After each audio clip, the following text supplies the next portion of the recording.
കേരളത്തിലെ സൗന്ദര്യ കാഴ്ചകളുടെ മനോഹാരിതയിൽ ഒന്നാണ് എറണാകുളം ജില്ല. കൊച്ചിയിലെ വൈപ്പിൻ ദ്വീപിലെ ചെറായി എന്ന സുന്ദര ഗ്രാമം നമ്മെ സ്വാഗതം ചെയ്യുന്നത് നിരവധി ജൈവ വൈവിധ്യങ്ങളുടെ ലോകത്തേക്കു തന്നെയാണ്.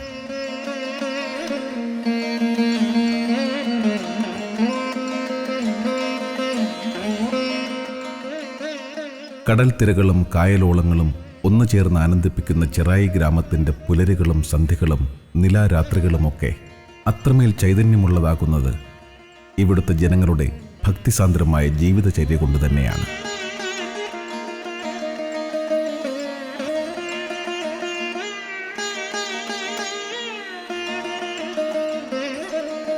പ്രകൃതിരമണീയമായ ഈ ദേശത്ത് 17-ാം നൂറ്റാണ്ടിൽ പ്രതിഷ്ഠ ചെയ്യപ്പെട്ടു എന്ന് ചരിത്രം പറയുന്ന കേരളത്തിൽ തന്നെ അപൂർവങ്ങളിൽ അപൂർവമായ രക്തേശ്വരി ക്ഷേത്രങ്ങളിലൊന്നാണ് ചെറായി ശ്രീ രക്തേശ്വരി ദേവി ക്ഷേത്രം.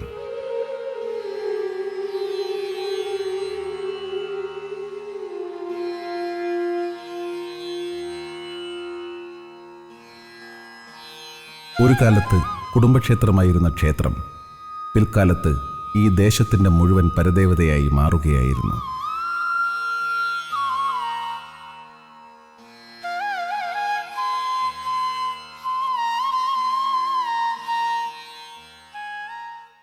കടലോളം കനിവുള്ള ദേവീ ചൈതന്യം തന്നെയാണ് ഇവിടുത്തെ ഓരോ മനുഷ്യരുടെയും സ്വപ്നങ്ങളിലും പ്രതീക്ഷകളിലും നിറഞ്ഞു നിൽക്കുന്നത്. ക്ഷേത്രമുണ്ടായ കാലം മുതൽക്കേയുള്ള ആചാരാനുഷ്ഠാനങ്ങൾ ഇപ്പോഴും പിന്തുടർന്നു കൊണ്ടുപോകുന്നതിൽ ഈ ഗ്രാമവാസികൾ വളരെയേറെ ശ്രദ്ധ ചെലുത്തുന്നതിൻ്റെ കാരണം ഉഗ്രരൂപിണിയായ ശ്രീ രക്തേശ്വരി ദേവീ ചൈതന്യം കാലാകാലങ്ങളിൽ വർദ്ധിച്ചു വരുന്നു എന്നതുകൊണ്ട് തന്നെയാണ്.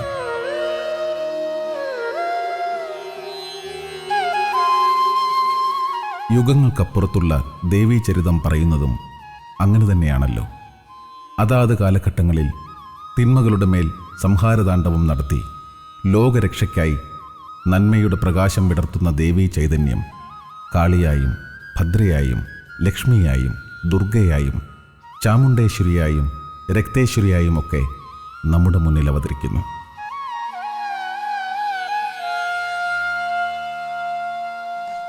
ശുംഭനിശുംഭാസുരന്മാരുടെ വധത്തിനായിട്ടാണല്ലോ ശിവന്റെ കോപാഗ്നിയിൽ നിന്ന് അവതരിച്ച ദേവി സപ്തമാതാക്കളുടെ രൂപഭാവത്തിൽ അസുരന്മാരോട് ഘോരയുദ്ധം നടത്തിയതും. ശിവനയനത്തിൽ നിന്ന് അവതരിച്ച ദേവി ശുംഭനിശുംഭാസുര വധത്തിനായി സിംഹവാഹനത്തിലേറി വിശ്വം മുഴുവൻ നിറഞ്ഞു നിൽക്കുന്ന രൂപത്തിൽ ഹിമാലയ സാനുക്കളിൽ പ്രത്യക്ഷപ്പെടുകയായിരുന്നുവല്ലോ. തുടർന്ന് ത്രിലോകങ്ങളെയും ഞെട്ടിക്കുമാറ് ഘോരരൂപിണിയായ ദേവി ശുംഭനിശുംഭാസുരന്മാരുടെ സൈന്യാധിപന്മാരുമായും യുദ്ധം ചെയ്ത് ഓരോരുത്തരെയും നിഷ്പ്രയാസം വധിച്ചുകൊണ്ടിരിക്കുമ്പോഴാണ് അവരുടെ പ്രധാന സൈന്യാധിപന്മാരിലൊരാളായ രക്തബീജാസുരന്റെ വരവ്. ഹിമാലയ സാനുക്കളെ നടുക്കുമാറ് അലറി വിളിച്ചു വരുന്ന രക്തബീജാസുരനെ വധിക്കുക അത്ര എളുപ്പമല്ലേ എന്ന് മനസ്സിലാക്കുന്ന ദേവി അസുരനുമായുള്ള യുദ്ധത്തിനിടയിൽ മറ്റൊരു രൂപം കൈക്കൊള്ളുന്നു. അതാണ് രക്തേശ്വരി സങ്കല്പം.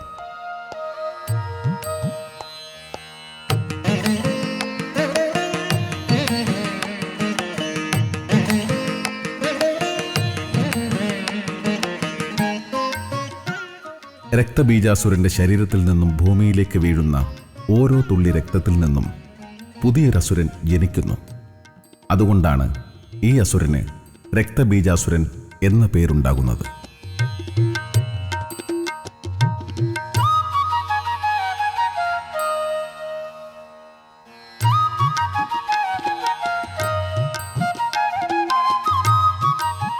ഭൂമിയിലേക്ക് വീഴുന്ന ഓരോ തുള്ളി ചോരയിൽ നിന്നും ഓരോ രക്തബീജാസുരന്മാർ ജനിക്കുന്നതുകൊണ്ട് രക്തബീജാസുര വധത്തിനായി യുദ്ധത്തിനിടയിൽ രക്തേശ്വരി ഭാവത്തിൽ അവതരിച്ച ദേവീരൂപം അസുരന്റെ ശരീരത്തിൽ നിന്ന് വീഴുന്ന ഒരു തുള്ളി ചോര പോലും ഭൂമിയിലേക്ക് പതിക്കാതെ പാനം ചെയ്തുകൊണ്ടേയിരുന്നു. അതുകൊണ്ടാണ് ദേവിയെ രക്തേശ്വരി സങ്കല്പത്തിൽ പ്രതിഷ്ഠിച്ച് ഭക്തജനങ്ങൾ ആരാധിക്കാൻ തുടങ്ങിയത്.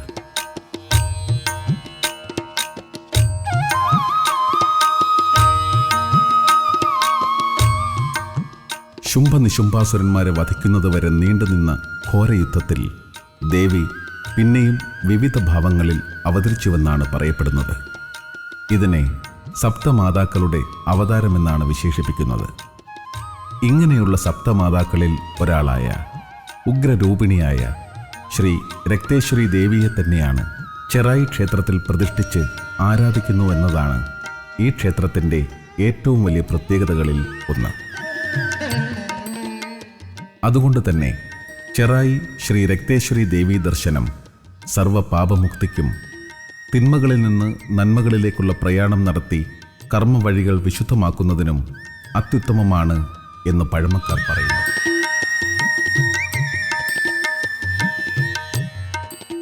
ഭാരതത്തിൽ തന്നെ വളരെ അപൂർവമായ പ്രതിഷ്ഠാ സങ്കല്പമാണ് ഇവിടുത്തേത്.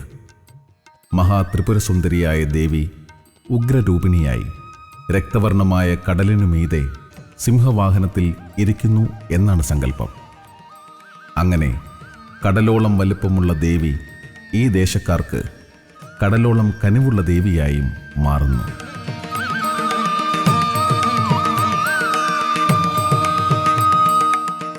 ക്ഷേത്ര ചരിത്രം തുടങ്ങുന്നത് ഇങ്ങനെയാണ്. 17-ാം നൂറ്റാണ്ടിൽ വടക്കേ മലബാറിൽ നിലനിന്ന കരിപ്പത്തില്ലത്തെ കാരണവരാണ് ഈ ദേശത്ത് ദേവിയെ കുടിയിരുത്തിയത്. കാരണവരെ മുത്തപ്പൻ എന്ന വിളിപ്പേരുള്ള ദൈവസങ്കല്പത്തിൽ ക്ഷേത്രമുറ്റത്ത് പ്രതിഷ്ഠിച്ച് പൂജാതി കർമ്മങ്ങൾ നടത്തുന്നു.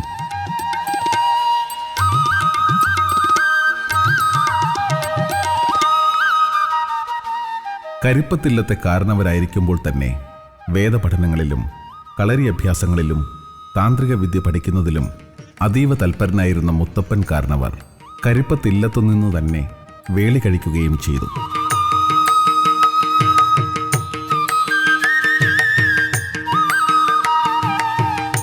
ഒരിക്കൽ ഇല്ലത്തുനിന്നും കുടുംബസമേതം യാത്ര തിരിക്കുന്ന മുത്തപ്പൻ ഇല്ലത്ത് കുടിയിരുത്തിയിരുന്ന ശ്രീ രക്തേശ്വരി ദേവി ചൈതന്യത്തെ തൻ്റെ ഉപാസനാമൂർത്തിയായി ആവാഹിക്കുകയും ചെയ്തു. യാത്ര ചെയ്ത മുത്തപ്പനും കുടുംബവും ഒടുവിൽ എത്തിച്ചേർന്നത് ഇപ്പോൾ ക്ഷേത്രം നിൽക്കുന്ന ചെറായി ഗ്രാമത്തിലായിരുന്നു. ആ കാലത്ത് കാവുകൾ നിറഞ്ഞ ഈ പ്രദേശത്ത് മുത്തപ്പനും കുടുംബവും തങ്ങളുടെ ഉപാസനാമൂർത്തിയായ ശ്രീ രക്തേശ്വരി ദേവിയെ പ്രതിഷ്ഠിക്കുകയും ഈ ദേശത്ത് വാസം തുടങ്ങുകയും ചെയ്യുന്നതോടുകൂടിയാണ് ചെറായി ശ്രീ രക്തേശ്വരി ക്ഷേത്ര ചരിത്രം തുടങ്ങുന്നത്.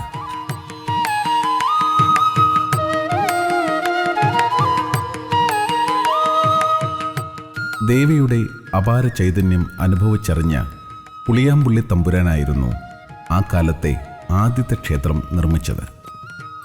കാലങ്ങൾ കഴിഞ്ഞപ്പോൾ ക്ഷേത്രത്തിൻ്റെ പരിണാമ കാലഘട്ടത്തിൽ ദേവിയെ പ്രതിഷ്ഠിച്ച കാരണവരായ മുത്തപ്പനെയും ആദ്യമായി ക്ഷേത്രം നിർമ്മിച്ച പുളിയാമ്പുള്ളി തമ്പുരാനെയും മുത്തപ്പൻ കാരണവരുടെ ഗുരുനാഥനെയും ആരാധനാമൂർത്തികളായി ക്ഷേത്രമുറ്റത്ത് പ്രതിഷ്ഠിച്ചു.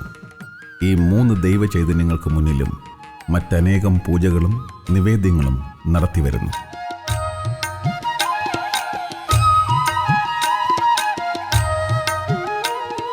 ധ്വജപ്രതിഷ്ഠയോടുകൂടി ഈ കാലഘട്ടത്തിൽ നിലനിൽക്കുന്ന ക്ഷേത്രം നിർമ്മിച്ചത് ദേശവാസികളും കുടുംബക്കാരും ചേർന്നാണ്. പൗരാണികമായ ക്ഷേത്രസങ്കല്പത്തിൽ തന്നെയാണ് ഒരു പരിധിവരെ ക്ഷേത്ര നിർമ്മാണം പൂർത്തീകരിച്ചിട്ടുള്ളത്.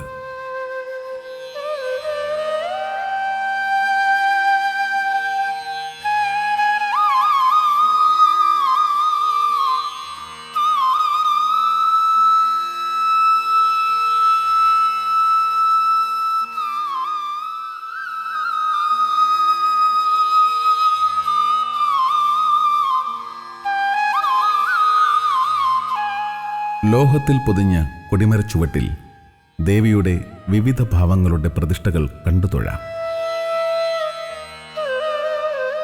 ക്ഷേത്രമുഖപ്പിലൂടെ അകത്തേക്ക് കയറുമ്പോൾ കൽത്തൂണുകളിൽ സ്ഥാപിച്ച നമസ്കാര മണ്ഡപം,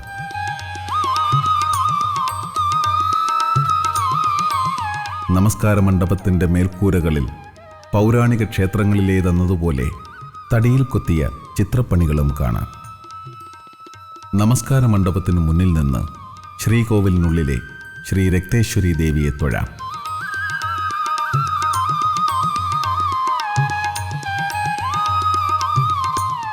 ക്ഷേത്രത്തിൻ്റെ ശ്രീകോവിലിന് വളരെയധികം പ്രത്യേകതകളാണ് കാണാൻ കഴിയുന്നത്. ഇരുനിലകളുള്ള ഉയർന്ന ശ്രീകോവിൽ മഹാക്ഷേത്രങ്ങളുടേത് എന്ന പോലെ തോന്നിക്കുന്നു.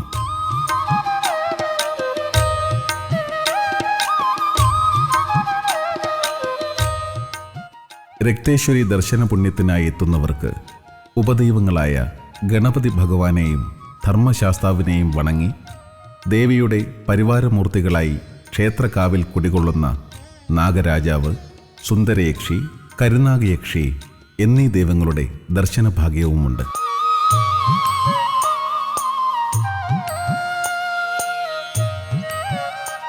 മേടമാസത്തിലെ രേവതി നക്ഷത്രം ആറാട്ടോടുകൂടി 7 ദിവസത്തെ ഉത്സവത്തിൽ എല്ലാ വർഷവും കേരളത്തിൽ തന്നെ പ്രശസ്തരായ 5 ഗജവീരന്മാരെ എഴുന്നള്ളിച്ച് ഉത്സവം ഗംഭീരമാക്കുന്നു. ക്ഷേത്രത്തിലെ ഉത്സവങ്ങളിലും മറ്റ് പ്രധാന ആത്മീയ പ്രവർത്തനങ്ങളിലും സ്ത്രീകളുടെ കൂട്ടായ്മ വളരെയധികം ശ്രദ്ധേയമായിട്ടുള്ളതാണ്.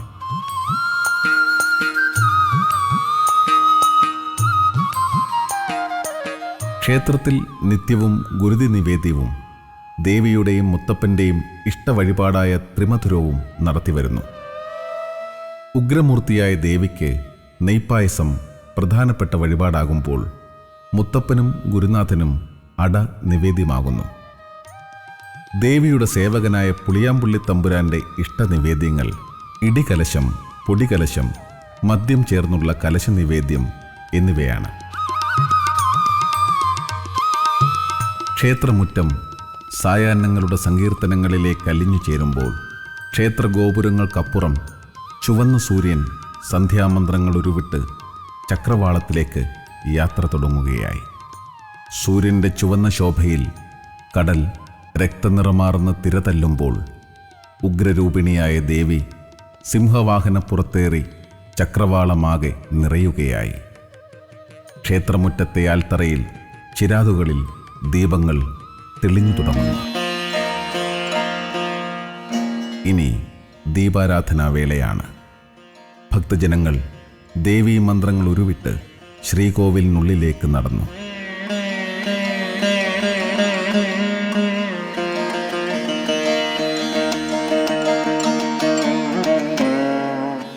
ത്രിസന്ധികളിലേക്ക് ഇരുൾ പരക്കുമ്പോൾ ശ്രീകോവിലിനുള്ളിലെ മോക്ഷസാഗരമായ ദേവിയിൽ നിന്ന് ഭക്തരുടെ ഉള്ളിലേക്ക് ശാന്തിയുടെ കുളിർക്കാറ്റ് വീശുകയായി.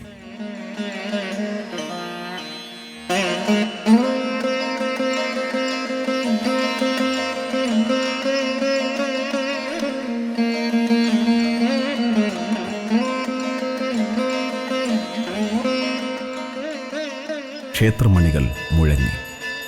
ശ്രീകോവിൽ തുറക്കുമ്പോൾ ശ്രീ രക്തേശ്വരി ദേവിയിൽ നിന്നും കരുണാസാഗരം ഭക്തജനങ്ങളുടെ ആത്മാവിലേക്കൊഴുകുന്നു.